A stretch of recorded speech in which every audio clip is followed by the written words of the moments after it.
Hello everyone, it's Helen here with Helping Up with Helen. Thanks for joining me. Today I'm going to talk about COPD, and I really hope that this comes across to somebody who's needing some encouragement, because I believe that I have something for you today. My mom and I were talking a couple weeks ago, and we just got to talking about how good she is doing and how God has worked in her life over the last 15 years. Because in 2011, my mom was diagnosed with COPD. She ended up getting a cold, which in turn turned into bronchitis, which ultimately put her in the hospital for 3+ weeks. And while she was in there, the doctors diagnosed her with COPD. And at the time, we had no idea what COPD was, what we were dealing with, how it was about to change her life, how it was about to change our lives. My mom not only was in the hospital that particular time that year, she ended up being in the hospital like 5 times that year. And then every other year for several years, she was in the hospital multiple times because of having the COPD. And so it completely transformed her whole entire life. And so I want to talk about that though today, because obviously, as scary and life-shattering as that was for her, for us, and for everybody else in the interim, right now, my mom is healthy, she is strong, and she is thriving. And I want to give somebody else that hope today, because in 2011, things looked really dark and they looked really grim. In fact, we had a nurse tell us that they thought that this was the end for her. Like, they said, this is the end. And my mom wouldn't have it. In fact, she wouldn't have it to the point where she started praying for a different nurse. She was just like, I am absolutely not going to listen to this nurse speak death over me. She started praying, and she ended up getting switched into another room where the nurse was kind, was speaking life over her, because my mom knew even in that moment the importance of saying, God, you know what, it may look bad, but you have the final say over my health. And so over a series of years, my mom was just like, no, this is not how this is going to end. I'm going to get healthy. I'm going to live. And so the power of prayer, because in the hospital, they were actually saying like, hey, this could be stage 4 COPD. So you guys, if you're in stage 1, 2, 3, 4, wherever you are at, do not lose hope. Do not give up, and do not quit praying, because my mom was in that exact same spot, to the point where even if she got up, her oxygen would just go so low. And I'm telling you now, she is not walking around with oxygen, you guys. She is healthy. She is whole. And so I want to talk about that today. And I want you to know it really, truly is possible. Now, the COPD, my mom had the cold. She ended up getting bronchitis, which ultimately led her into the hospital. But she also had previously been a smoker for many, many years, since she was young, since she was a teenager. So there was a lot of years that she had smoked all the way up into her 50s. And then ultimately she was diagnosed with COPD. But I'm telling you, after she found out that she had it, you guys, she had to make that really, really, really difficult decision to quit smoking and decide like, okay, what am I going to do here? And I know, and I've heard like how hard it is. They say it's probably one of the hardest things to do is to quit smoking, that type of an addiction. It was so incredibly hard for her, considering that she had been doing it for a lifetime, but she had to make that decision. And you guys, I'm so glad she did, because I truly, from the bottom of my heart, believe that it saved her life. Now, a lot of you are probably wondering like, okay, did she do something? Did she get on medication? What did she do to quit? You guys, everybody's different.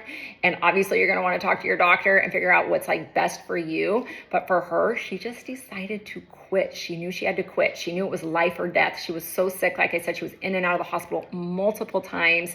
And she knew like, I'm going to have to do something here and I want to live. So she quit smoking. And you guys, she just went kind of old school. She didn't do any gum. She didn't do any medication. She didn't do anything. What she started doing was, as she would kind of chew on pretzels, like those long on, like thick pretzels. She'd sit there and chew on it because it kind of gave her that habit, that motion. So, at those times and those points where, you want to go and you want to grab a cigarette or you want to kind of do that, like for her, she would grab like a big pretzel rod and she would sit there and kind of crunch on it. It was salty, it was savory. It kind of gave her that like longevity of the time that she would have maybe had a cigarette. So she was doing that. She would also do like suckers. Like that was another thing that she kind of got like just like those like suckers that have the gum in them. And so it would, last for a while. So she could just do that for a minute. So she did this for a couple of years.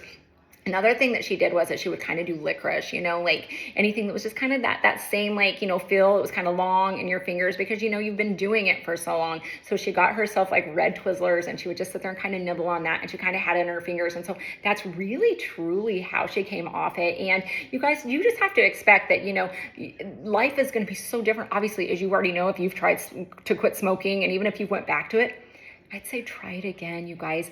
Truly, it's been 15 years, and I know that by her quitting smoking and the power of prayer and just making those lifestyle changes, it saved her life. And, for the first several years, you guys, she had to be so incredibly careful, as if you have COPD, you already know. Life was hard. It was hard.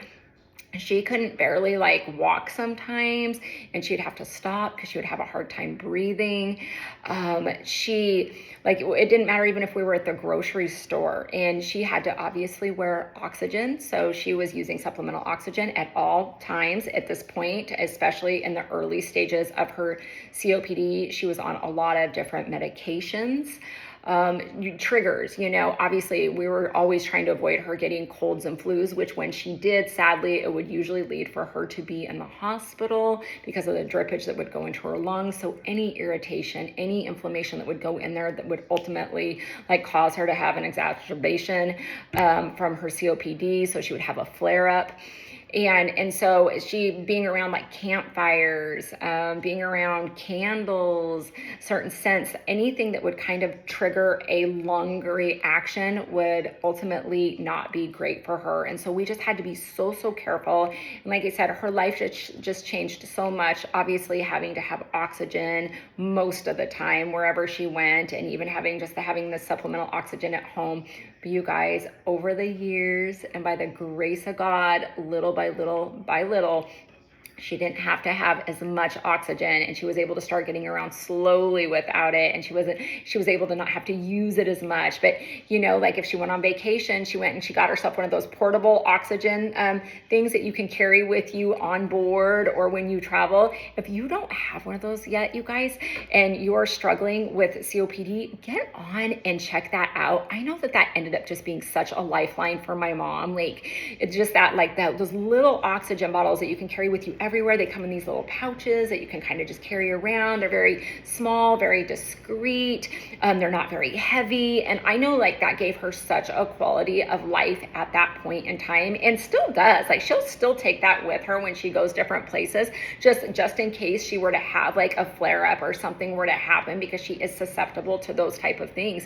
And so she still brings her oxygen with her, and she still uses a little bit at home at night. Like she has like an oxygen concentrator that she likes to just sleep with a little bit at night. So that is something that she still does do after 15 years. But you guys, over the years, I would say it was about year 5 or 6, she finally started to kind of get things managed a little bit to where she knew like, okay, if I start feeling this way, I call into my doctor, he'll have something on hand, I'll start taking an antibiotic, and then I'll start taking like these steroid breathing treatments, and I'll start taking, whatever it is like that they recommended to her. Like she would know right away, like if she was dealing with something that she needed to call in, or that they would already have it on call at the pharmacy. So that might be something that you want to talk to your doctor about too, is just having it ready to go so that if you do start to feel sick, then you can get it going, you can get it started. And I know her doctors were so willing to help her with that, because ultimately it saved her from waiting and ultimately ending up in the hospital and then having to do exactly what they were doing for her. And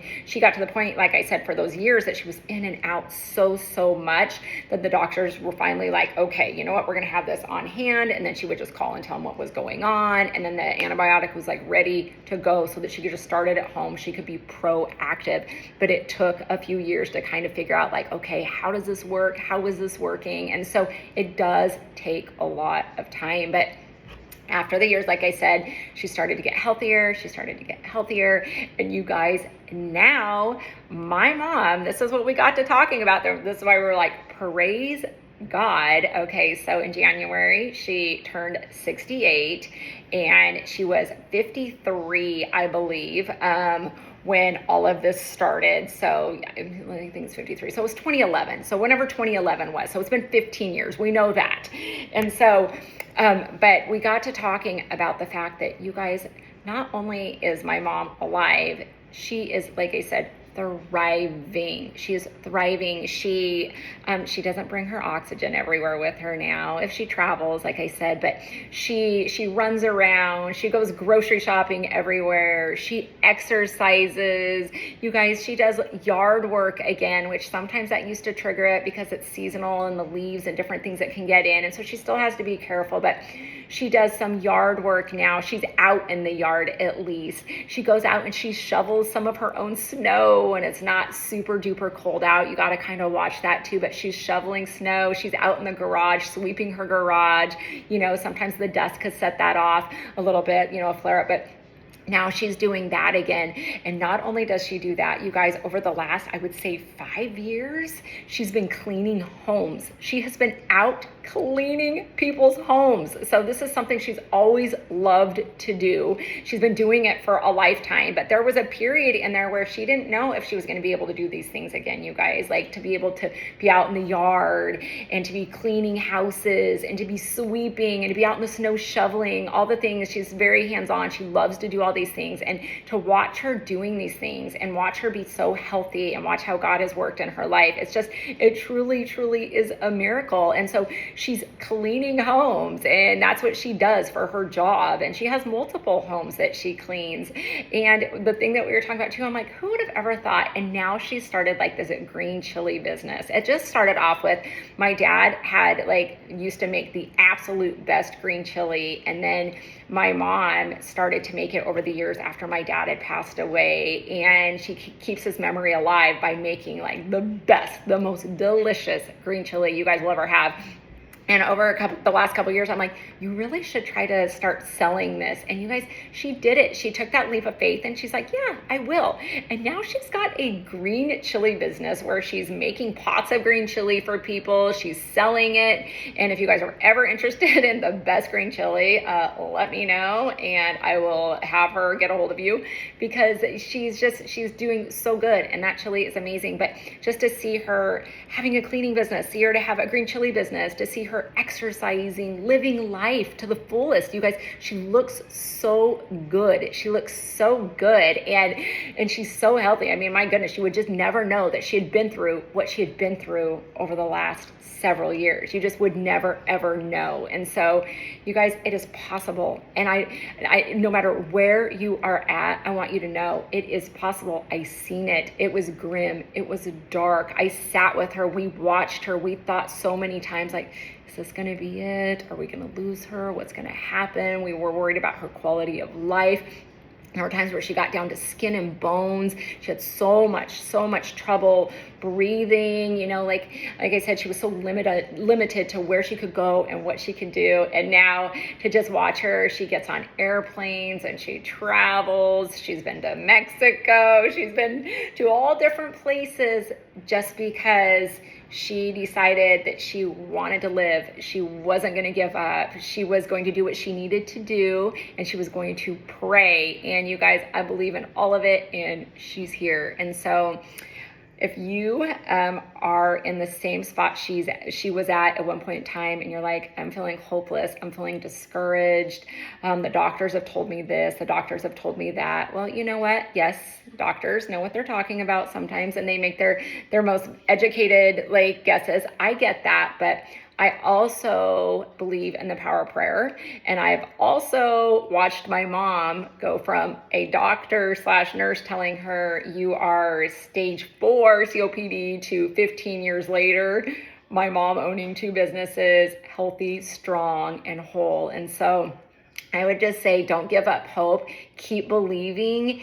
And no matter what you're going through, I believe that God's going to help you get through it. And if you guys have any specific questions for me, that I can ask my mom for you, or maybe it's even something that I would be able to help you with, please shoot them in the comment section, because I would ask her. And that is the goal of making this video, is that we want other people to know, hey, this is what God did for her, and I know that if he did it for her, he can do it for you. And I mean, she knows what it's like. She knows what it's like. She's lived it. She's lived every ounce of it, you guys, every single bit of it. And so she knows, and she has such a heart of compassion, and she cares so much, and she would do anything to be able to help somebody else who is going through it right now. So if you have any questions at all, put them in the comment section. I can ask her. I mean, if it's where she got her little oxygen concentrator, if there's just different things with breathing treatments, medications that she's used,